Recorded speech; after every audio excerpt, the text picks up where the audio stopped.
उत्तर प्रदेश में रद्द हुई यूपी टीईटी परीक्षा की।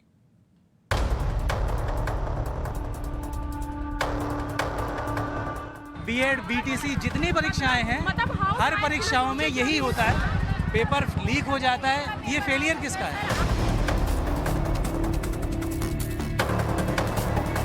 यही तो बताया गया, पेपर लीक हो गया। कोई रीजन ही नहीं है। यही रीजन बताया गया। रात रात भर जग कर पढ़ा था हम लोगों ने।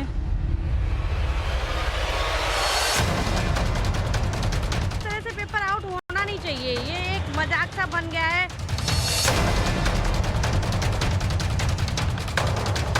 अचानक से इस तरह से हो रहा है तो हम लोग का जा रहे हैं, खासकर वो लोग जो शादीशुदा है, जिनके बच्चे हैं। हम लोग किसी तरह टाइम निकाल के पढ़ते हैं। लास्ट मोमेंट पे आके कह रहे हो कि भाई जिसने किया लीक उसके पास बहुत टाइम है, बट हम लोग के पास टाइम नहीं है ना।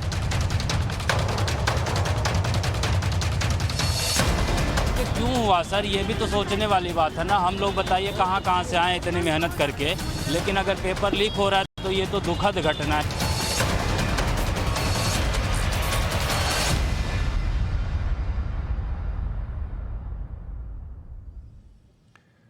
तो यूपी टीईटी परीक्षा रद्द होने के बाद से 13 लाख उम्मीदवारों में निराशा है, गुस्सा है और ये लोग महीनों से पेपर की तैयारी में जुटे थे।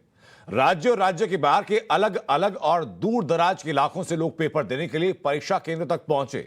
पेपर हाथ में आ गया, लेकिन कुछ देर बाद परीक्षा में बैठने वाले लोगों को कह दिया गया कि पेपर को वापस लौटा दें क्योंकि पेपर लीक हो गया। जिसके बाद यूपी टीईटी की परीक्षा देने का मन बनाकर आए इन अभ्यर्थियों के पास कुछ नहीं बचा सिवाय वापस अपने घर लौट जाने के। परीक्षा रद्द होने के बाद अभी अभ्यर्थी गुस्से में हैं और इनके परिवार वालों के मन में व्यवस्था के खिलाफ गुस्सा। ये सभी आज सवाल पूछ रहे हैं कि आखिर इस परीक्षा के पेपर अब क्या होंगे। हम लोगों का अनेक प्रकार का जो दुख है, तो हमारा पुत्र आगे बढ़ के जाएगा, हम लोगों का सहयोग करेगा, इसकी इतना ही कह सकते हैं। लेकिन अब कितना बड़ा झटका लगा? बहुत बहुत ज़्यादा दुख की बात, बहुत। ये तो सरकार, हम लोग कहते प्रशासन की सबसे बड़ी कमी है। सरकार की तो कमियां है ही हैं। 2 साल कोरोना काल रहा, उसमें हम लोगों ने मेहनत किया। घर वाले कृषि कार्य करते हैं और यहाँ से वहाँ से लेके पैसे देते, कर्ज करते और कर्जा करके पढ़ाते हम लोगों को। और हम लोग कभी खाए कभी नहीं खाए, लेकिन सोच रहे टेट हो जाए। और 1 साल से बराबर मेहनत करते, 2-2 बजे रात तक जग रहे हैं। 2 बजे के बाद खाने का समय हो रहा है या नहीं हो रहा, फिर भी हम लोग सोच रहे हैं कि आगे बढ़े, जिससे अपने माता पिता की उम्मीदों में खरा उतरे। और जब देख रहे हैं कि पेपर हो रहा है और 1-आधा घंटा बचा, पेपर करने के बाद निरस्त हो जा रहा है, तो बड़ा दुख होता है। और वास्तव में विश्वास नहीं हो रहा था कि परीक्षा हाल पे पहुंचने के बाद फिर कैसे निरस्तीकरण हो सकती है। और बाद में जब वहां से हम लोग निकल करके आते हैं और पता चलता है कि ये सालवर गैंग जो है, सालवर गैंग की वजह से इस तरीके की समस्या आ रही है, तो ये समस्या मूल। कोचिंग इंस्टीट्यूट में जाते थे, जो पढ़ने में तेज थे मगर गरीब बच्चे थे, ऐसे लोगों का चिन्हीकरण किया जाता था, ऐसे बच्चों को चुना जाता था, टारगेट सेट किए जाते थे। बच्चों को पैसे का लालच दिया जाता था, क्योंकि बच्चे गरीब हैं, पढ़ने में बड़ा ही अच्छा है, लेकिन उसको पैसे का लालच दिया जाता था। ऐसे लोगों को अपने साथ, ऐसे बच्चों को अपने साथ ये लोग शामिल करते थे। बच्चों से लीक पेपर को फिर ये लोग सॉल्व करवाते थे ताकि सभी उत्तरों को सही सही उतारा जा सके। सॉल्व जब कर दिया जाता था तो उस सॉल्व्ड पेपर को फिर ये पूरा जो गिरोह है वो बेचता था। तो ये पूरी तरीके से इस मामले को लेकर के किस तरीके से एक हायरार्की तैयार की थी ये आपको बता रहे हैं, लेकिन इस मामलों को लेकर के उत्तर प्रदेश के जो अधिकारी हैं उनका क्या कहना है ये भी सुनवाते हैं आपको। UP STF chief Amitabh Yash ji हमारे साथ मौजूद हैं। कल सर बड़ी संख्या में टीईटी के परीक्षार्थी आए हुए थे और पेपर लीक की वजह से वापस जाना पड़ा। सबसे पहले तो मैं जानना चाहूँगा कारण क्या था पेपर लीक का, कैसे ये आप लोगों ने ट्रेस किया इसको? ये एक अपराध है और भारी पुलिस डिप्लॉयमेंट के बावजूद भी अपराध हो जाते हैं। ये उसी प्रकार की घटना है। काफ़ी सतर्कता बरती गई थी एसटीएफ के द्वारा भी, और एसटीएफ लगातार इस पर काम कर रही थी। कल का कई ऐसे एग्ज़ाम हुए जो स्वच्छ हुए।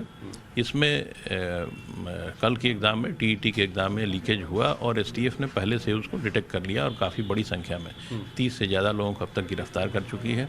इसमें कई प्रकार के गैंग्स हैं। कुछ गैंग्स जो हैं वो सॉल्वर के माध्यम से एग्जामिनेशन को बस्ट करते हैं।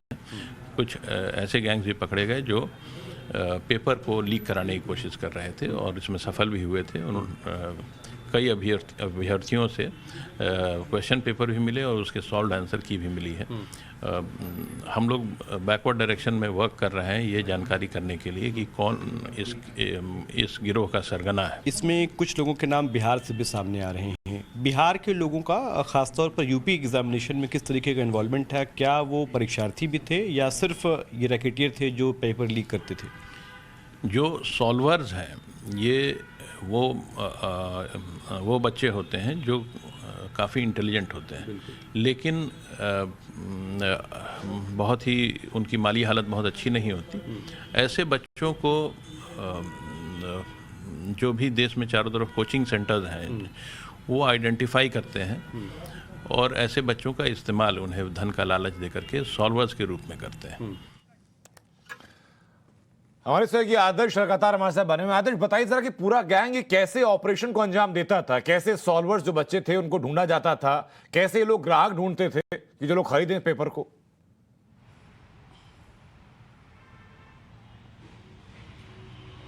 देखिए, पूरा गैंग जो है वो यूपी के परीक्षा भले हो, लेकिन ये पूरा गैंग जो है वो पूरे देश में ऑपरेट करता है। किसी भी हिंदी भाषी राज्य की जो परीक्षा होती है वहाँ पर ये गैंग सक्रिय हो जाता है। और ऐसा एक व्यक्ति नहीं है जो सिर्फ यूपी से जुड़ा हो, बल्कि यहाँ पर बिहार, मध्य प्रदेश, छत्तीसगढ़, झारखंड ऐसे कई राज्यों से जो व्यक्ति हैं वो जुड़े हुए हैं।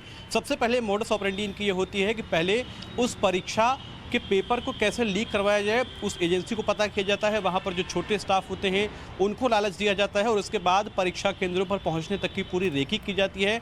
परीक्षा केंद्र पर पहुँचने के बाद भी वहाँ के एक स्टाफ से रेकी होती है। और चूँकि अलग अलग परीक्षा पत्रों के अलग अलग सेट होते हैं, चाहे A, B, C, D अलग अलग भागों में विभाजित होते हैं, तो ऐसे में सभी सेटों की कॉपी निकलवाते हैं ये लोग। और परीक्षा होने से मात्र आधे से 1 घंटे के समय के पहले ये लोग पूरी जो पेपर होता है उसको निकलवाने के बाद उसको अपने जो सॉल्वर गैंग के जो इनके छात्र होते हैं, जो मेधावी छात्र होते हैं लेकिन गरीब होते हैं, उनके पास भेजा जाता है। और वहाँ पर बड़ी संख्या में ऐसे कई छात्र मौजूद होते हैं जो मान लीजिए अगर 10 पन्ने का पेपर है तो एक एक पन्ने को पकड़कर और उस एक पन्ने को तुरंत सॉल्व करके और बाकायदा उसको वापस जोड़कर। आदर्श में वापस लौट रहा हूं, लेकिन